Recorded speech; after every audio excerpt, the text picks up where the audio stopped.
Hi hello നമസ്കാരം. വിനീസ് കിച്ചണിലേക്ക് എല്ലാവർക്കും സ്വാഗതം. ഇന്ന് നമ്മൾ കാണാൻ പോകുന്നത് നമ്മുടെ പാലക്കാടില് പറയുന്ന ഒരു പേരാണ് വെറ്റപ്പം. എത്ര പേര് അത് അങ്ങനെ പറയും, ഇല്ലെങ്കിൽ എത്ര പേര് അത് ഉണ്ടാക്കുന്നൊന്നും എനിക്കറിയില്ല. കാണാൻ നമ്മുടെ പണിയാരം പോലെ തന്നെയാണ്, പക്ഷെ ഒരുപാട് വ്യത്യാസമുണ്ട്. വ്യത്യാസം പറഞ്ഞാൽ മാവിലാണ് വ്യത്യാസം. ഷേപ്പ് കാണാൻ ഒക്കെ പണിയാരത്തിന്റെ അതേപോലെ തന്നെയാണ്. ഇപ്പോ ഈ ഒരു പണിയാരം തന്നെ എടുക്കുകയാണെന്നുണ്ടെങ്കിൽ ശരിക്കും നമ്മൾ ചെയ്യുന്ന പണിയാരം, ചെട്ടിനാട് പണിയാരം എന്ന് പറയുന്ന സംഭവം, അത് ആ ഡിഷ് വളരെ ഡിഫറെന്റ് ആയിട്ടാണ് ചെയ്യുക. പണിയാരത്തിന് വേണ്ടിയിട്ട് തന്നെ അരയ്ക്കും. നേരെ മറിച്ച് നമ്മൾ എളുപ്പപ്പണിക്ക് എന്താ ചെയ്യുക, നമ്മൾ ദോശമാവോ ഇഡ്ലി മാവോ ബാക്കി ഉണ്ടെന്നുണ്ടെന്നുണ്ടെങ്കിൽ അതിൽ കൂടെ ഇട്ടിട്ടാണ് നമ്മൾ ചെയ്യാറുള്ളത്. പക്ഷെ പണിയാരം എന്ന് പറയുന്നത് അരച്ച് അതിനു വേണ്ടി ഉണ്ടാക്കുന്ന സംഭവമാണ് പണിയാരം. ഇതേപോലെ തന്നെ എന്താ പറയുക, മഹാരാഷ്ട്രയിലുണ്ട്, തെലുങ്കിലുണ്ട്, തെലുഗൂസ് ചെയ്യാറുണ്ട്, കന്നഡിഗാസ് ചെയ്യാറുണ്ട്. ഈ പണിയാരം എന്ന് പറയുന്ന സംഭവം ഒരുപാട് വെറൈറ്റി പേരിലാണ് അറിയപ്പെടുന്നത്.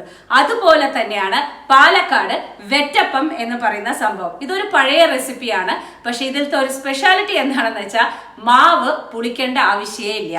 അപ്പൊ തന്നെ അരച്ച മാവ് കൊണ്ടാണ് അത് ചെയ്യാറുള്ളത്. ഇൻ കേസ് ചില ആൾക്കാർക്ക് മാവ് പുളിച്ചില്ലെങ്കിൽ ഇഷ്ടപ്പെടില്ല. അങ്ങനെയുള്ളവരാണെന്നുണ്ടെങ്കിൽ ലേശം മോരോ തൈരോ യൂസ് ചെയ്യാം. പക്ഷെ ഞാനിപ്പോ ഒറിജിനൽ ആയിട്ടുള്ള റെസിപ്പിയാണ് കാണിക്കുന്നത്. വരൂ നമുക്ക് കാണാം പാലക്കാടൻ വെറ്റപ്പം.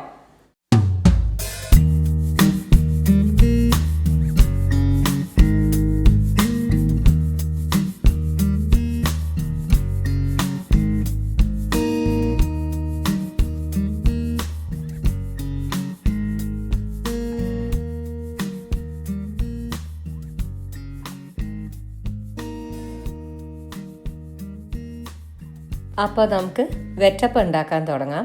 ഒരു 10-20 ചെറിയുള്ളി, 20-25 ചെറിയുള്ളി എടുത്തോളൂ. 4 പച്ചമുളക്, കറിവേപ്പില.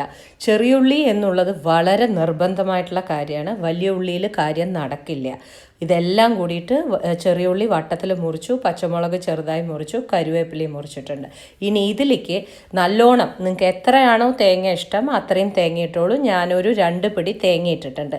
ഇനി നമ്മൾ ഇതിനെ നന്നായിട്ട് ഞെരടണം. ഞെരടുക എന്ന് പറഞ്ഞു കഴിഞ്ഞിട്ടുണ്ടെങ്കിൽ ആ ഉള്ളിൽ നിന്നുള്ള വെള്ളവും പിന്നെ ആ തേങ്ങയെന്ന് വരുന്ന, നമ്മൾ ഞെരടുന്ന സമയത്ത് ആ ചൂട് തട്ടിയിട്ട് വരുന്ന ആ പാലും, അതായത് ഇത് രണ്ടിൻ്റെയും കോമ്പിനേഷനാണ് വെറ്റപ്പത്തിനെ സൂപ്പറാക്കാൻ പോകുന്നത്. അപ്പോൾ ഏകദേശം ഒരു 5-10 മിനിറ്റ് നിങ്ങൾ ഇങ്ങനെ ഞെരടണ സമയത്ത് ഏകദേശം നമ്മൾ എന്താ പറയുക, ഒരു സമ്മന്തി ഉണ്ടാക്കിയ പോലെ, ഇല്ലെങ്കിൽ കുത്തിയ സമ്മന്തി ഉണ്ടാക്കിയ പോലെ നിങ്ങൾക്കൊരു ഫീലിംഗ് വരും. അപ്പോൾ അത് ആയിക്കഴിഞ്ഞാൽ അതിലേക്ക് നമ്മൾ അരച്ച് വെച്ചിട്ടുള്ള ഇഡ്ലി മാവോ ദോശ മാവോ നിങ്ങളുടെ ചോയ്സാണ്, അതിലൊരു വിഷയമേ അല്ല. പക്ഷെ പുളിക്കണ്ട എന്ന് മാത്രം. ഇവിടെ ഒരു ഇതുള്ളത് എന്താണെന്ന് വെച്ചാൽ, പുളി വേണം എന്നുള്ളവർക്ക്, തീരെയും പുളി ഇല്ലാണ്ട് പറ്റില്ല എന്നുള്ളവരാണെന്നുണ്ടെങ്കിൽ ഈ സമയത്ത് നിങ്ങൾക്ക് മോരോ തൈരോ ഉപയോഗിക്കാവുന്നതാണ്. അതല്ലാതെ നേരത്തെ തന്നെ പുളിച്ച് വെച്ചിട്ടുള്ള ദോശമാവോ ഇഡ്ലി മാവോ എടുത്തു കഴിഞ്ഞിട്ടുണ്ടെങ്കിൽ ഈ വെറ്റപ്പം ശരിയാവില്ല കേട്ടോളൂ. അപ്പോൾ നമുക്കിനി നമ്മുടെ ഇതിലേക്ക് ഒഴിക്കാം. വെളിച്ചെണ്ണയാണ് ഒഴിച്ചിരിക്കുന്നത് അപ്പക്കല്ലിൽ. അതുകൊണ്ട് വീണ്ടും ഞാൻ പറയുന്നു, ഇമ്മീഡിയറ്റ് ആയിട്ട് അരച്ചിട്ടുള്ള ദോശമാവിൽ നിങ്ങൾക്ക് പുളി വേണം എന്ന് തോന്നുകയാണെങ്കിൽ മാത്രം അതിലേക്ക് കുറച്ച് പുളിച്ച തൈരോ മോരോ ഉപയോഗിക്കാം. ഓക്കെ, ഇനിയിപ്പോൾ ഓരോന്നിലും കുറച്ചായിട്ട് ഒഴിച്ചിട്ട് നമുക്ക് ഇത് നന്നായിട്ട് ആക്കിയെടുക്കാം. ആ ഒരു ഇളം ഒരു പുളിപ്പും ഇല്ലാത്ത ആ മാവിലേക്ക് ഈ ചെറിയ ഉള്ളിയും തേങ്ങയും കറിവേപ്പിലയും കൂടിയിട്ട് തട്ടുമ്പോൾ ഉണ്ടാവുന്ന ആ ഒരു ഫീലാണ്. ഒരു 5 മിനിറ്റ് അടച്ചു വെച്ചിട്ട് നിങ്ങൾ വേവിച്ച് കഴിഞ്ഞാൽ ഇതുപോലെ വെറ്റപ്പാണ് നിങ്ങൾക്ക് കിട്ടുക. അപ്പോൾ വെറ്റപ്പത്തിൻ്റെ അത് നോക്കുകയാണെന്നുണ്ടെങ്കിൽ ഒരുപാട് ബ്രൗൺ ആവില്ല. കാരണം എന്താണെന്ന് വെച്ചാൽ നമ്മൾ ഇമ്മീഡിയറ്റ് ആയിട്ട് യൂസ് ചെയ്യുന്ന മാവായതുകൊണ്ടാണ്. നേരെ മറിച്ച് പണിയാരം ഒന്ന് തിങ്ക് ചെയ്ത് നോക്കൂ. പണിയാരം ഇങ്ങനെ മൊറുന്ന് ബ്രൗൺ കളറിലായിരിക്കും പണിയാരം. അതെന്ത് കാരണം കൊണ്ട്? പുളിച്ച മാവായതുകൊണ്ടാണ്.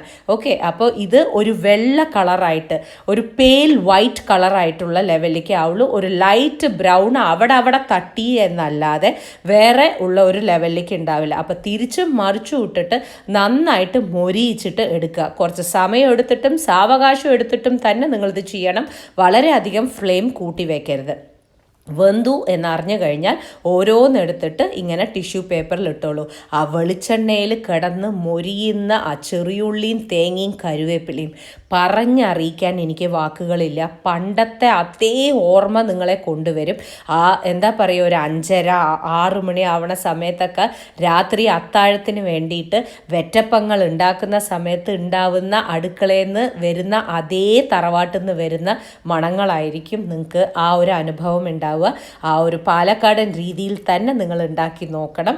ഇതാ സെർവ് ചെയ്യുന്ന സമയത്ത് ഇതുപോലെ ക്രിസ്പി ആൻഡ് ക്രഞ്ചി ആയിട്ടുള്ള ലെവലിലേക്കാണ് ഈ വെറ്റപ്പം എന്ന് പറയുന്ന സംഭവം ഉണ്ടാവാൻ പോകുന്നത് കേട്ടോ. അപ്പോൾ ഒരു ഇളം ബ്രൗണേ ഉള്ളൂ, അവിടെ വെള്ള കളർ കൂടുതലും കാണുന്ന ഒരു സംഭവമാണ് വെറ്റപ്പം. അതല്ലാതെ ആ ഒരു ഡാർക്ക് ബ്രൗൺ പ്രതീക്ഷിക്കുകയേ വേണ്ട. അപ്പോൾ ഇതാണ് നമ്മുടെ പാലക്കാടൻ വെറ്റപ്പം എന്ന് പറയുന്നത് ഒരു ഡിഷ്. ഇതൊക്കെ നമ്മൾ പണ്ട് കാലങ്ങളിൽ മുത്തശ്ശിമാർ ഉണ്ടാക്കി തന്ന ഒരു ഡിഷാണ്. നമ്മളതൊക്കെ മറന്നു. നമ്മുടെ മക്കൾക്ക് ഇതെന്തായാലും നമ്മൾ ഉണ്ടാക്കി കൊടുക്കണം. വളരെ വളരെ എളുപ്പമായിട്ടുള്ള ഒരു സംഭവമാണ് അല്ലേ, ഒരു ബുദ്ധിമുട്ടും ഇല്ല. ഇനി ഞാൻ നിങ്ങൾക്ക് ഉള്ളിൽ തുറന്ന് കാണിച്ചു തരാം. നല്ല എന്താ പറയുക, ഉള്ളിയും തേങ്ങയും അപ്പോൾ നമുക്ക് കഴിച്ചാലോ? നല്ല അസല് വെറ്റപ്പം, ടോട്ടലി ഡിഫറെൻ്റ് ആണ് പണിയാരത്തുനിന്ന്. ആ മാവിൻ്റെയും ആ ഞെരടലിൻ്റെയും ടോട്ടലി വളരെ ഡിഫറെൻ്റ് ആയിരിക്കും. നല്ല കളറടക്കം ടോട്ടലി ഡിഫറെൻ്റ് ആണ്. പണിയാരമൊക്കെ ഇങ്ങനെ ക്രിസ്പി ആയിരിക്കും. ഇത് ശരിക്കും ഹായ് അങ്ങനെ ഊന്തളത്തിലിരിക്കണ പോലെ തോന്നുന്നു.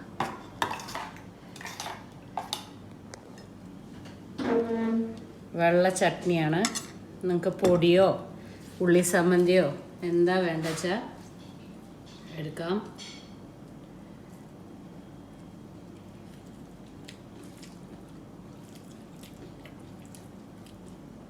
ഓരോ ബൈറ്റിലും ചെറിയ ഉള്ളി, നാളികേരം എല്ലാം വെളിച്ചെണ്ണയിലുള്ള ആ മൊരിയൽ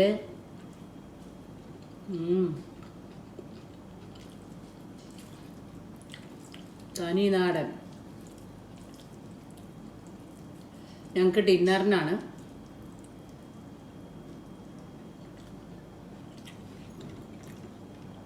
ഉണ്ടാക്കി നോക്കാൻ മറക്കരുത്. അപ്പോൾ കഴിക്കട്ടെ. വീണ്ടും ഒരു പുതിയ റെസിപ്പിയുമായി കാണാം. Till then take care and by.